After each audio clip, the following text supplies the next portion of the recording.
Assalamualaikum warahmatullahi wabarakatuh.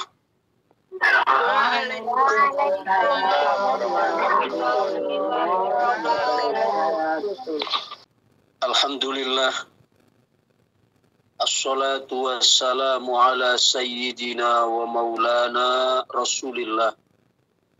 Habibina wa syafi'ina wa qurrati a'yunina Muhammadin sallallahu alaihi wasallam wa ala alihi wa sahbihi wa mawala.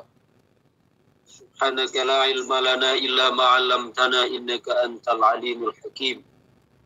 Subhanaka la fahma lana illa ma fahamtana innaka antal jawadul karim. Rabbana iftah bainana wa baina qaumina bil haqqi wa anta khairul fatihin summa amma ba'du. Alhamdulillah, kita bersyukur kepada Allah Subhanahu wa Ta'ala yang telah memberikan kesehatan, berikut kesempatan kepada kita semua, sehingga kita pada kesempatan pagi hari ini masih dapat hadir mengikuti pengkajian kitab Al-Hikam li Sayyidina Al-Imam Ahmad ibn Atha'illahi As-Sakandari radhiyallahu anhu arda wa nafa'ana bihi wa bi'ulumihi wa bi anwarihi wa bi asrarihi ya rabbal alamin. Pada pertemuan pekan yang lalu telah kita bahas hikam yang ke-166 dan 167 yang menjelaskan perihal doa-doa yang kita panjatkan. Bagaimana sepatutnya kita sebagai seorang hamba, bagaimana sepatutnya kita sebagai abd, doa sebagai ungkapan penghambaan, bukan doa sebagai wasilah yang mengesankan pemaksaan kepada Allah. Pada hikam 166 pekan yang lalu kita telah membahas la yakun talabuka tasabbuban ilal ata'i minhu wa yaqilla fahmuka anhu wal yakun talabuka li izharil ubudiyyati wa qiyaman bihuquqir rububiyah. Janganlah permohonanmu, doamu, munajatmu itu menjadi sebab engkau untuk mendapatkan pemberian dari Allah. Walaupun sebenarnya kita berdoa, memang kita mohon pada Allah, kita meminta pada Allah. Namun kata Ibnu Athaillah, jangan sisi itu yang kita optimalkan, atau jangan sisi itu yang kita dominankan dalam doa kita. Artinya hanya tumpuan kita terletak pada bagaimana kita mendapatkan pemberian Allah. Jangan kandas hanya di situ.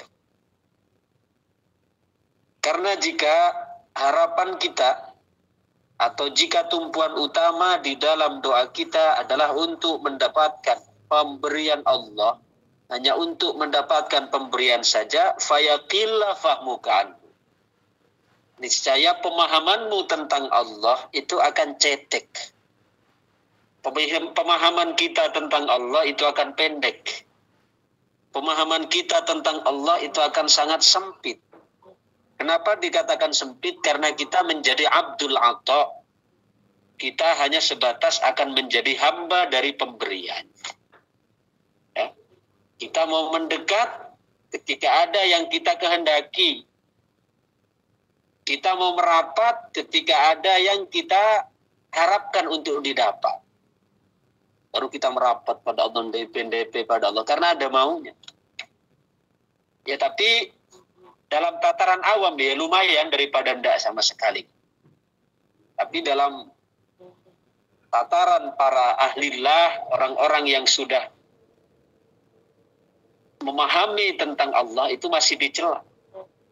Karena itu masih menunjukkan jiwa kekanak-kanakan pada kita. Coba lihat anak kecil itu. Dekat sama ibunya, dekat sama ayahnya. Ketika ada maunya, mau beli mainan misalnya, akhirnya dia mendekat kepada ayahnya, dekat kepada ibunya. Bahkan mau disuruh mijat, mau disuruh gini, mau ya, disuruh apapun mau. Karena ada maunya juga, nanti ingin diberi duit, kemudian ingin beli main. Tapi begitu mainan didapat, maka dia sudah tidak dekat lagi. Kembali kepada keadaan semula, bahkan dia sibuk dengan mainannya. Dia sibuk dengan pemberiannya, tidak sibuk dengan pemberinya. Jelas? Jadi kita harus seperti itu juga. Kita hendaknya di dalam berdoa itu jangan sibuk kepada pemberiannya. Ya, tapi sibuklah kepada yang memberi. Sama seperti misalnya orang tua kita dulu ketika kita kecil datang dari luar kota kemudian membawakan oleh. Begitu orang tua datang, kita sambut, kita peluk, kita cium. Ya. Tapi begitu sekarang apa yang kita dapatkan, kita sebelum orang tua balik, kita berpesan ya nanti saya pulang belikan mobil-mobilan. Ya nanti kalau pulang belikan saya tembak-tembakan. Ya, kalau nanti saya pulang belikan kuda-kudaan dan seterusnya. Akhirnya ayahnya dari luar kota ya kita memberikan mainan. Begitu ayah kita datang, kita kan begitu ya luar biasa menyambut. Kita peluk, kita cium dan seterusnya. Tapi begitu sekarang ayah kita mengeluarkan, memberikan mainannya, maka kita akan sibuk dengan ayah kita atau sibuk dengan mainan. Kita sibuk dengan mainan. Ayah kita tinggalkan, kita sibuk dengan mainannya. Nah ini mental anak-anak, mental bocah. Maka di dalam hubungan kita dengan Allah jangan seperti itu. Okay? Jangan ketika kita ada maunya, ingin sesuatu yang kita harapkan, Masya Allah luar biasa. Tapi begitu apa yang kita dapatkan sudah kita peroleh, maka kita hanya sibuk dengan pemberian, lupa dengan pemberinya. Ibarat anak kecil tadi, lupa dia sibuk dengan mainannya, lupa terhadap yang membelikan atau yang memberi mainan. Maka itu akan mempersempit, itu akan meminimkan, itu akan mempercetek pemahaman kita tentang Allah Subhanahu wa Ta'ala. Jangan seperti itu. Jangan sampai doamu engkau yakini atau hanya di dalam doamu engkau sekedar untuk memancing pemberian Allah saja. Karena dengan begitu akan menjadi cetek pemahamanmu kepada Allah.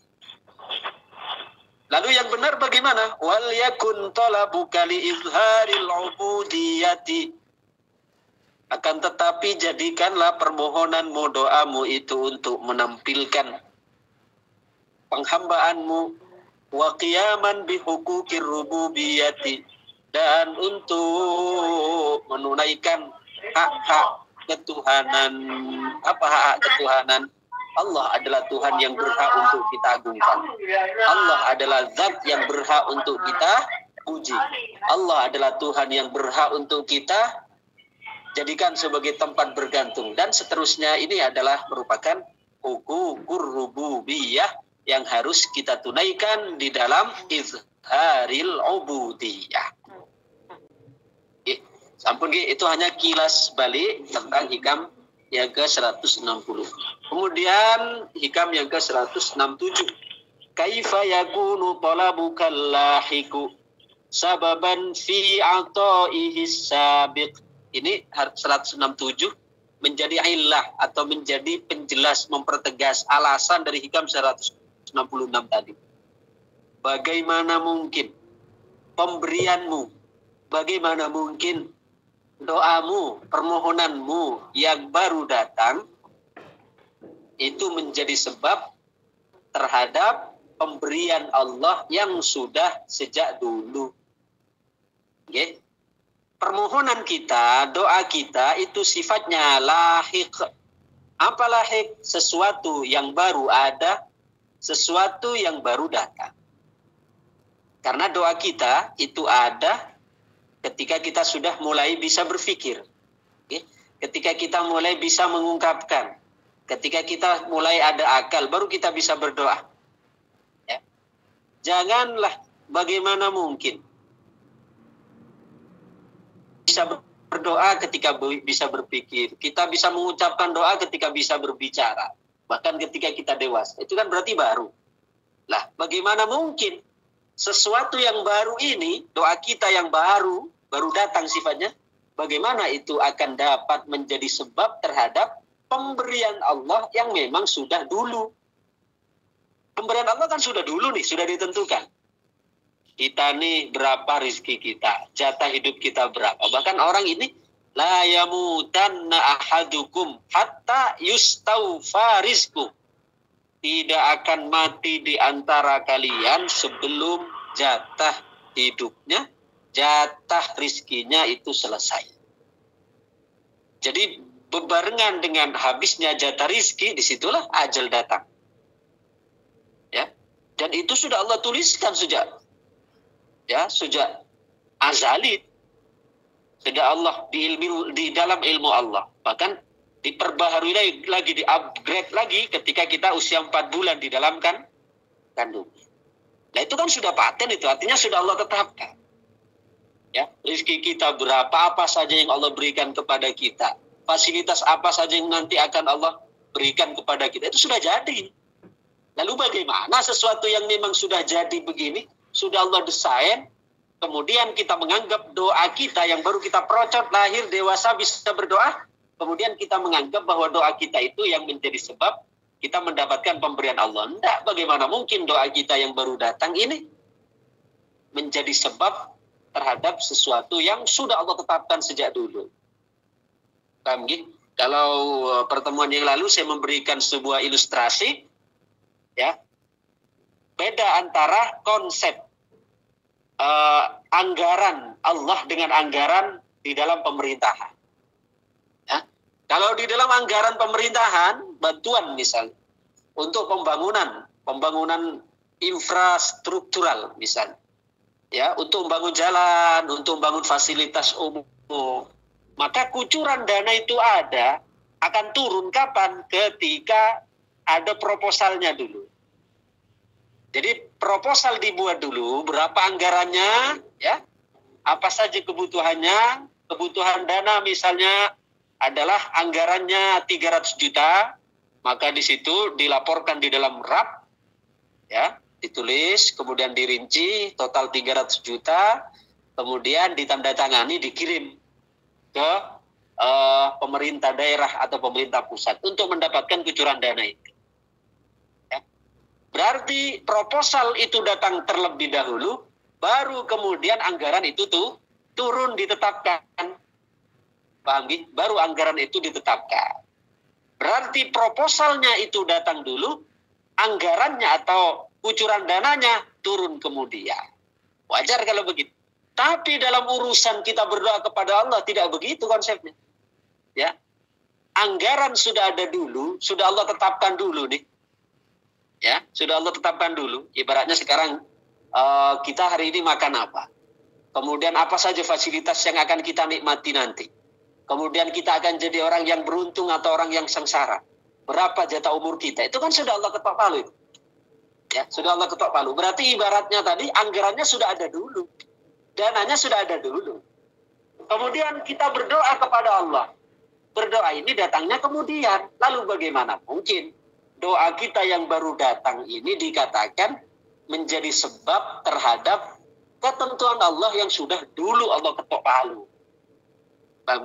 Beda dengan anggaran tadi. Kalau anggaran manusia itu anggarannya dulu, proposalnya dulu, ditulis, dikirim, ditandatangani, baru kemudian kucuran dana turun. Berarti proposal sebab mendapatkan kucuran dana. Paham? Tapi dalam doa pada Allah tidak begitu. Ya, sudah Allah tetapkan dulu, ya, apa kebutuhan kita, kemudian kita berdoa. Jadi doa kita itu bukan menjadi sebab dari kucuran dana, enggak. Telah lebih dulu Allah menentukan kita, budgetnya sudah Allah tentukan dulu. Lalu bagaimana mungkin doa kita dikatakan sebagai sebab dari kita mendapatkan pemberian Allah? Nah, jadi poin pentingnya di dalam doa itu bukan sebatas kita untuk mendapatkan apa yang kita inginkan, bukan, itu sudah final. Andaikan kita tidak berdoa sekalipun, apa yang menjadi jatah kita akan sampai. Maka poin pentingnya di dalam doa itu sebenarnya untuk menampilkan sifat kehambaan kita yang lemah, yang hina, yang butuh dan seterusnya. Itu poin penting yang terkandung di dalam doa-doa kita, bukan sebatas pada permintaan saja, bukan sebatas pada apa yang kita inginkan, tapi lebih dalam dari itu, lebih jauh dari itu. Doa kita sebenarnya dimaksudkan untuk bagaimana kita menampakkan kita sebagai hamba yang lemah, hamba yang hina, hamba yang butuh, dan seterusnya. Dan itu yang menjadi rahasia dari sabda Nabi, ad-du'a'u mukhul ibadah. Doa itu adalah otak dari ibadah. Atau dalam riwayat lain, ad-du'a'u huwal ibadah. Doa itu adalah ibadah, inti dari ibadah, atau ibadah itu sendiri. Kenapa dikatakan begitu? Karena doa itulah yang menampakkan secara utuh bagaimana kehambaan kita kepada Allah seharusnya tampil di dalam doa itu. Rasa butuh kita, rasa hina kita, rasa rendah kita, rasa perlu kita, ya, rasa berdosa kita, rasa semua di situ tertampil di dalam doa, di dalam permohonan kita pada Allah Subhanahu wa ta'ala. Baik, kita lanjutkan sekarang hikam ke 168. Qala radhiyallahu anhu. Jalla hukmul azali ayyandhafa ilal ilali. Jalla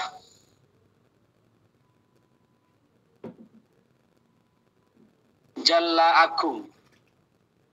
Apa hukmul azali hukumi Allah kang azal ayyandhafa ing yen totin sandarake apa hukmul azal ilal ilali marang alasan. Hukum azal, ketetapan Allah di zaman azali. Sekali lagi, kalau dikatakan azali itu sebenarnya untuk mengungkapkan, ya, untuk mengungkapkan masa yang sebelum ada waktu sebenarnya. Jadi adanya disebut zaman azali. Azali itu bukan zaman. Karena sebelum ada makhluk ditetapkan itu Allah sudah hukmul azal. Sudah hak Allah Subhanahu wa ta'ala. Hukum azali Allah itu sangat agung untuk disandarkan kepada alasan. Artinya ketetapan Allah di dalam suratan takdirnya, di dalam Allah menetapkan sesuatu itu tanpa alasan. Tidak butuh terhadap alasan Allah. Ya. Karena ketika Allah menetapkan sesuatu masih butuh alasan, berarti itu mengesankan bahwa dia adalah Tuhan yang masih membutuhkan terhadap konsep hukum sebab akibat. Ya. Maka di balik hukum sebab akibat, di balik hukum sebab, di balik hukum akibat itu ada musabbibil asbab, ada yang menundukkan sebab. Ada yang menundukkan sebab. Jadi hukum sebab akibat atau yang dikenal dengan hukum sunnatullah. Hukum sunnatullah, kalau kita lapar, ya hukum sunnatullahnya makan. Kalau kita ngantuk, maka hukum sunnatullahnya tidur. Kalau kita, ya, kalau kita tidak bekerja, maka hukum sunnatullahnya kita melarat. Itu hukum sunnatullah. Ya. Tapi ada hukum kudratullah, ya, yaitu hukum yang tidak terikat dengan hukum sebab akibat. Nah, hukum Allah di zaman azali itu tidak terikat dengan hukum sebab akibat. Artinya apa korelasinya atau apa relevansi dengan pembahasan sebelumnya? Begini, ketika Allah ingin memberi, ya Allah memberi saja, tanpa harus Allah gantungkan terhadap doa kita. Paham lagi? Itu maksudnya. Masa ya Allah sekarang baru akan memberi kita kalau kita mau berdoa dulu? Enggak. Ya kalau anggaran tadi, anggaran pemerintah, ya, untuk pembangunan infrastruktural, itu baru akan diberikan ketika ada proposal masuk. Itu karena terikat dengan hukum sebab akibat. Ketika sebabnya dilakukan, akibatnya maka akan muncul. Ketika proposal ditulis, diajukan, maka dana itu akan turun. Itu hukum sebab akibatnya manusia. Tapi kalau Allah subhanahu wa ta'ala, Allah tidak memerlukan di dalam hukum azal Allah tidak membutuhkan kepada alasan. Wah, ini Abror ini rajin berdoa dengan saya ini. Setiap pagi dia, setiap hari dia berdoa. Tak kasih deh. Ini tidak berdoa sama sekali, tidak akan saya kasih, tidak begitu. Allah ketika memberi saja, tidak perlu kepada alasan harus berdoa dulu. Tidak. Contoh begini sekarang, masalah rezeki misal. Kita dianjurkan dalam agama memang untuk tajlibur rizki dengan banyak sholat duha, baca waqiah dan seterusnya.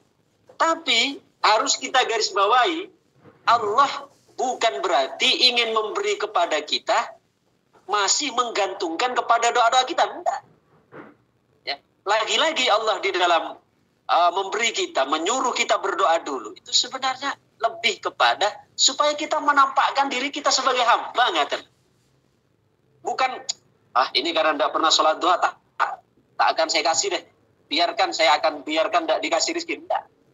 Orang tidak pakai sholat duha pun banyak yang rezekinya lancar. Paham gitu?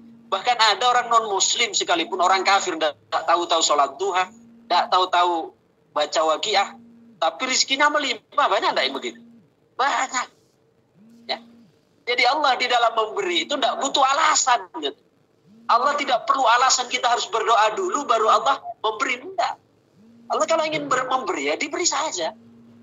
Orang non-muslim, orang kafir bahkan. Ya. Dia bahkan maksiat semua dilakukan. Tapi rezekinya enak-enak saja, santai-santai saja, lancar-lancar saja. Ya. Tapi bahkan ada yang berdoa siang malam tapi tidak pernah bahkan makan pun kesulitan. Apakah Allah berarti di situ lebih suka, lebih mencintai orang yang kafir yang tidak patuh dengan Allah ketimbang orang mukmin yang sudah tiap hari berdoa tapi tidak keturutan? Ya.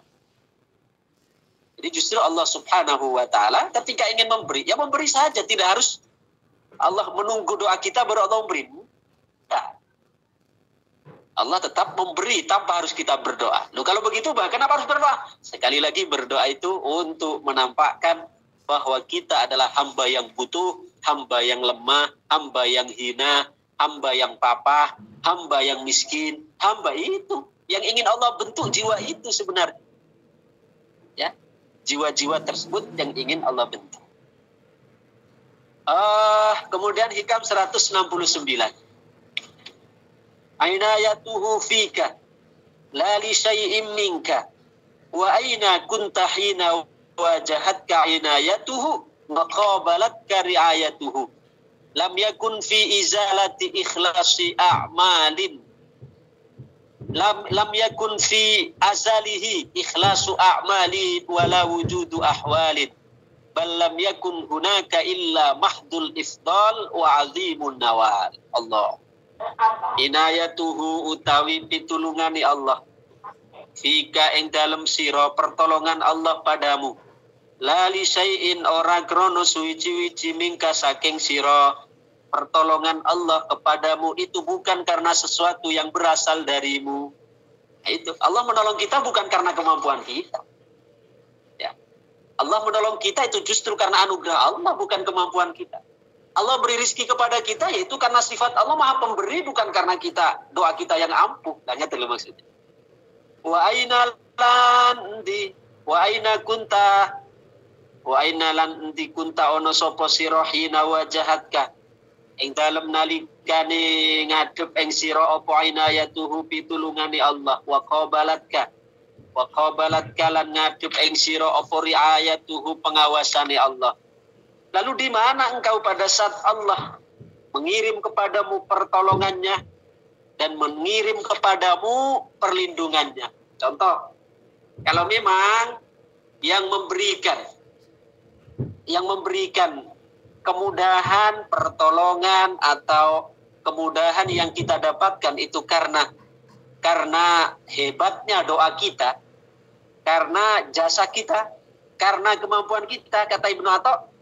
Lalu di mana engkau pada saat Allah mendatangkan pertolongannya, Allah mendatangkan pengawasannya? Oke lah, kalau kita masih terjaga seperti ini, mungkin kita masih bisa mengklaim, oh saya yang menjaga, saya yang selalu waspada, saya yang selalu terjaga, saya. Oke lah, kalau kita masih bangun, mungkin kita masih bisa beralasan seperti itu, beralibi seperti itu. Tapi coba pada saat kita tidur, mana kemampuan kita di situ? Pada saat kita tidur, kita untuk menjaga diri kita mana? Ya, kita kalau kita hidup saja di dalam kita tidur, kita tidak mampu, tidak sadar. Ya, bagaimana lagi kita sekarang menganggap bahwa kita mendapatkan anugerah itu semua atas kemampuan kita? Coba sekarang kita tidur, bisa nyenyak tidur. Ya, siapa yang menjaga? Apakah karena kita punya penjagaan ketika tidur? Karena doa kita? Enggak. Ketika kita tidur itu murni penjagaan Allah subhanahu wa ta'ala. Murni itu perawatan Allah subhanahu wa ta'ala.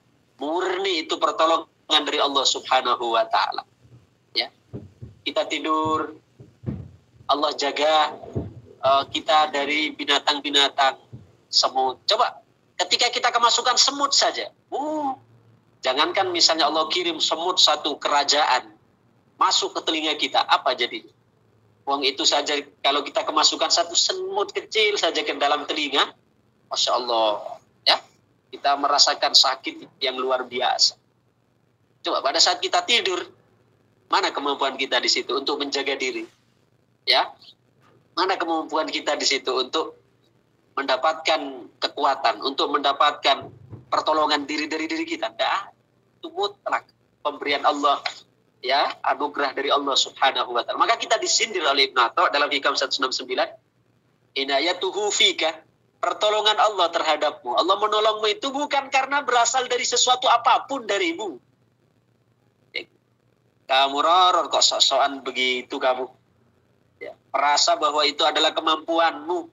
Aku menolongmu itu bukan karena kemampuanmu, bukan karena jasamu, itu karena mutlak sebab pemberian anugerah dariku. Andai Allah diucapkan dengan lisan hal begitu, ya. Lalu disindir lebih keras lagi oleh beliau, wa aina kunta hina wajahatka inayatu. Ayo buktikan di mana engkau pada saat Allah mengirimkan pertolongannya, mengirimkan penjagaannya. Ya, satu contoh paling besar itu ketika kita tidur. Kita merasa aman, mendapatkan keamanan dalam tidur kita, merasakan kenyamanan dalam tidur kita. Kita mendapatkan keselamatan dalam tidur kita. Mana ada kemampuan kita di situ? Ya. Itu adalah murni dari Allah subhanahu wa ta'ala. Apalagi kita mundur lagi ke belakang ketika kita ada di alam janin, mana kemampuan kita di situ? Mana kemampuan kita sebagai manusia yang ngaku kuat, yang ngaku hebat, yang ngaku bisa atas segala sesuatu, yang ngaku ketika lahir ke dunia, ketika di kandungan? Murni Allah yang memberikan pertolongan. Murni Allah yang memberikan penjagaan. Mana kemampuan kita di situ? Nah, jadi di situ Allah memberikan pertolongan padamu sama sekali bukan karena sesuatu kehebatanmu, enggak. Lam yakun fi azalihi.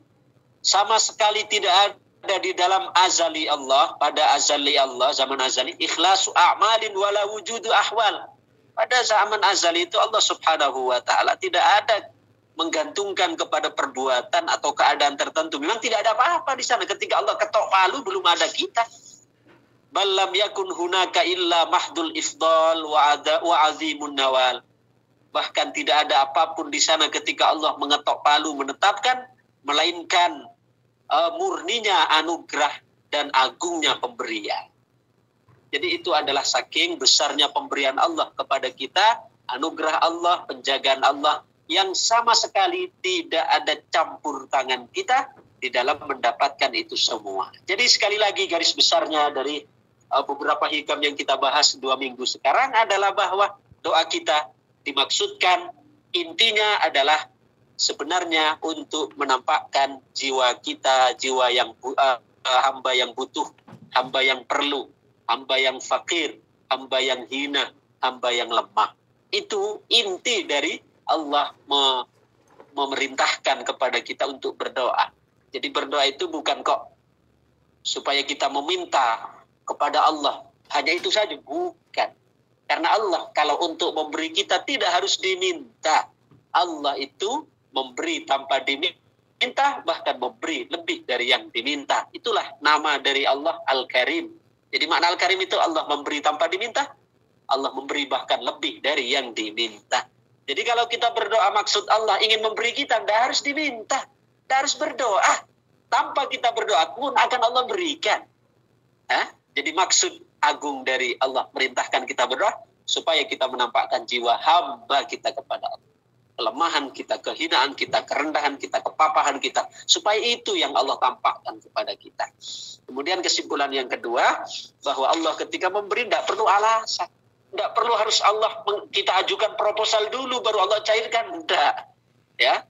Kalau kita proyek pembangunan di dunia, iya diajukan dulu proposal baru kucuran dananya turun. Berarti mengajukan proposal itu sebab yang lebih dulu datang ketimbang apa? Ketimbang kucuran dana cair. Tapi dalam urusan pemberian Allah tidak begitu. Kucuran rizkinya sudah Allah tentukan semua. Ya. Adapun doa kita baru datang, lalu mana bisa dikatakan doa kita yang baru datang itu akan merubah sesuatu yang sudah paten atau yang sudah Allah tetapkan sebelumnya. Itu kesimpulan yang kedua. Kemudian kesimpulan yang ketiga, ya, pemberian Allah Subhanahu wa taala yang Allah tetapkan sejak azali itu tidak butuh terhadap alasan. Allah ketika memberi saja tanpa harus kita minta. Jadi kalau memang doa itu maksud utamanya, maksudul a'zamnya adalah supaya kita meminta pada Allah, tidak harus kita berdoa. Ya, orang kafir tidak berdoa apapun pada Allah, rizkinya banyak yang lancar kok. Ya, karena apa? Allah ketika memberi, ya memberi saja. Adapun Allah memerintahkan kita beriman berdoa supaya kita menampakkan penghambaan kita pada Allah. Ya. Kemudian yang terakhir, bahwa Allah memberikan pertolongan kepada kita itu bukan unsur apa-apa dari kita, bukan karena kekuatan kita, kehebatan kita, enggak. Karena kita kemudian disentil oleh Ibnu Atha, kemana engkau ketika Allah mengirimkan pertolongannya, mengirimkan pemeliharaannya, ya, ketika kita dalam alam kandungan, mana di situ ada kekuatan kita yang menjaga kita, yang memelihara kita, memberi rezeki kita, asupan gizi kita, mana ada kekuatan dari kita di situ, ya, memberikan penjagaan kepada kita. Semua adalah mutlak berasal dari anugerah, ya, anugerah dan pemberian Allah Subhanahu wa taala. Mudah-mudahan ini menjadi sentilan kepada kita semua untuk tidak bosan-bosan dalam berdoa dan berdoa untuk mendapatkan mendapatkan belas kasihan dari Allah, melihat dari kita sifat kehinaan, sifat kerendahan, sifat butuh, sifat papah dan seterusnya. Bukan hanya kita berdoa untuk memaksakan kehendak kita kepada Allah, karena itu justru keluar dari adab-adab sebagai hamba, keluar dari adab kita sebagai Abdullah, sebagai hamba Allah Subhanahu wa taala. Amin amin ya rabbal alamin. Allahumma anfa'na bima 'allamtana wa 'allimna ma yanfa'una wa zidna ilma. Rabbana atina fid dunya hasanah wa fil akhirati hasanah wa qina adzabannar. Rabbana la tu'akhidhna in nasina wa akhtana. Rabbana wa la tahmil 'alaina isran kama hamaltahu 'alal ladzina min qablina. Rabbana wa la tuhammilna ma la taqata lana bih. Wa'fu 'anna waghfir lana warhamna anta maulana fansurna 'alal qaumil kafirin. Allahumma kahil a'yunana bin nazrati ila talatil bahiyyah li sayyidil alamin wa khairil bariyah warzuqna ru'yatahu yaqzatan wa manaman halan wa ma'alan ya rabbal alamin. Allahumma ij'alna mimman tafa'ala bi khairika fa akramta wa tawakkala 'alaika fa kafaita wa laja'a ilaika fa a'taita wastaghatha bika fa alta. Allahumma ij'alna min ahli an-nufusit thayyibah wal qulubil munirah wal wujuhil mustabsyirah bi rahmatika ya arhamar rahimin. Allahumma rzuqna husnal khitam wa ziyarata nabiyyika alaihi afdhalus salati wa atammus salam. Rabbana atina fid dunya hasanah wa fil akhirati hasanah wa qina adzabannar. Sallallahu ala sayyidina Muhammadin wa ala alihi wa sahbihi wasallam.